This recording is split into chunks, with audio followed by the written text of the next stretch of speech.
Intense culture. I was very much right in my first Black Panther trailer review.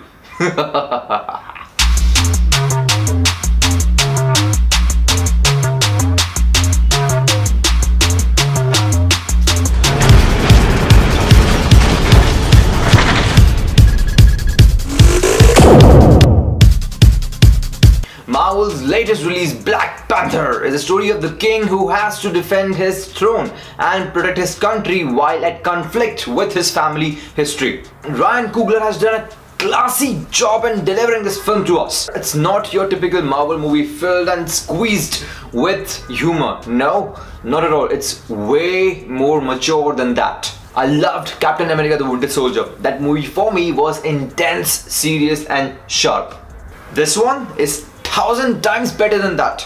It did the justice which the character deserved. I have read the comics and it very much reflects the literature. It was more towards the human side. It portrayed culture which no Marvel movie ever has been successful in portraying. It's not just another entertaining Marvel movie. No, it's not. It's a storytelling. A world which shows you what its people are. What is the culture? What are the problems that a leader has to go through while adhering to his role? The actors have done a brilliant job in making you believe and convincing that their world really exists. I'll begin with what I loved. I am a fan of pictorial narrations. In the beginning, if only they are done right. Best one for me was The Clash of the Titans. And now, this one.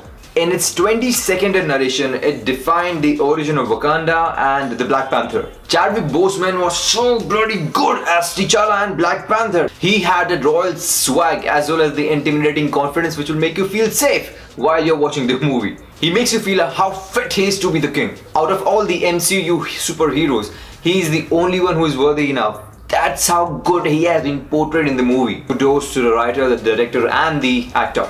In this movie, he was a true king to his people. A lover who, although is biologically a superhuman, goes cold and freezes when he sees a love interest. A son who was betrayed by his father and elder brother. A king who was stripped of his titles to struggle with his difficulties, and a diplomat. I was impressed with this character in the Captain America Civil War and I was blown away at this movie. Every single character was powerful. Equal justice was given to each and every one of them. It wasn't just a main lead whom you want to take home with you, but all of them. Andy Serkis was brilliant as Ulysses Klaue. Wow. That guy is a great performer. Every single time he was in the frame, you would have to like him. And the surprise element for me was Michael B. Jordan, who plays Eric Killmonger, the antagonist. I should think that he ruins the movies, but here I was rooting for him. As I have mentioned before, I'm the kind of guy who likes the antagonist more than the protagonists.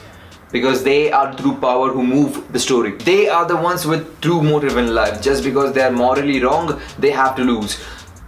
That's what happened here. Eric Killmonger's character was smartly presented and developed. He was way more powerful than T'Challa himself. He had an interesting dramatic need which shook the very foundation of Wakanda. He was strong, smart and raw brilliance. I liked how the story was treated. It had its politics and family drama fused with social obligations, loyalty and cultural significance. Directors work to establish each and every environment will be remembered and used. Also, the colorful, vibrant and proud Wakandan culture, the casino scene, oof, and the spiritual plane, all great.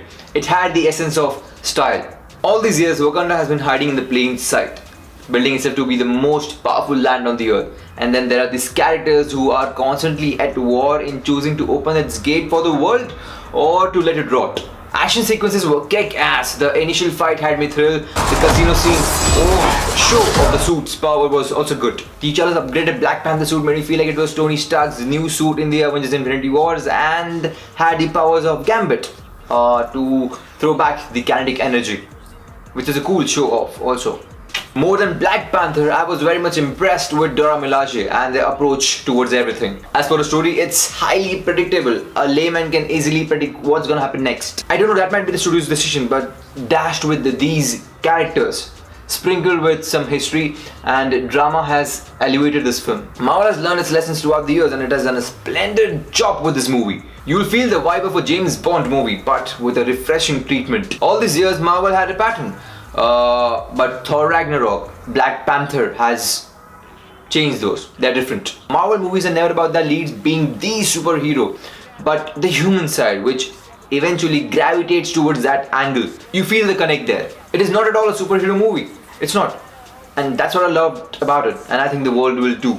It's a story about a king and his ancestral history and how he has met this powerful tide of change which calls for revealing his sacred land to the scavenging world. Danny Gurira was a leader of the Dora Milaje who served the land and the king by being a constant reminder and an overprotective guardian. Suri would make you feel as if Tony Stark should be hired as her intern. Nakia was a sleek spy. Agent Ross was there to make you feel the connect as an outsider in the secret world and also to refer to Avengers. Also, there are 2 scenes, so don't leave before you watch them. How good was the movie? Pure entertainment. Go watch it, enjoy it, love it, and tell me what you think about it. Give me opinions in the comment section. If you like the video, hit like and subscribe for more.